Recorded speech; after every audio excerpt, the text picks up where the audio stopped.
Алар җинаять кылынган урынга беренчеләрдән булып килеп җитә. Кан тамчысы, гильза, хәтта аяк изе дә чуалган тиенне шишәргә булышырга мөмкин. Сүз полиция тикшерүчеләре турында 5 көн дәвамында алар арасыннан иң-иңнәрен сайладылар.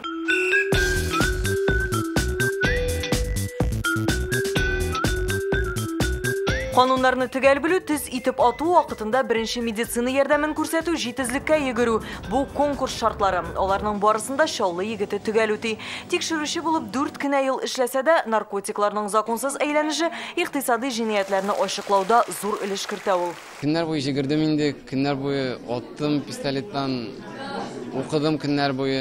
Ярышта гүзәл затлар да сынатмый. Байкал аръягыннан килгән Алена Сламко сәхнәгә төрле номинацияләрдә 4 тапкыр күтәрелде. Обмен опытом. Бу менә дигән тәҗрибә. Еш кына бит без үз территориябездә булган җинаятьләрне генә ачыкламыйбыз. Бөтен Россия буйлап эшлибез. Узган ел конкурста җиңүче булып Татарстан егете Артем Александров таныла. Шуңа быелда ярышны уздыру урыны итеп Казанны билгелиләр. Мы не Евровидение, да? Без Евровидение үткәрмибез, мондый конкурсларны төрле югары уку йортларында уздыру. Төп максат полиция хезмәткәрләре тәҗрибә уртаклашырга тиеш. Аларга төрле төбәк көнкүрешен белү зарур.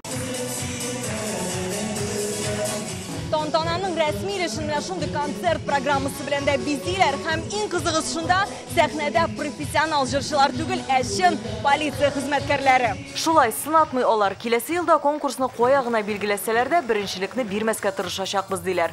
Алия Хайретдинова, Алмаз Зиядинов, Яңа Гасыр каналы.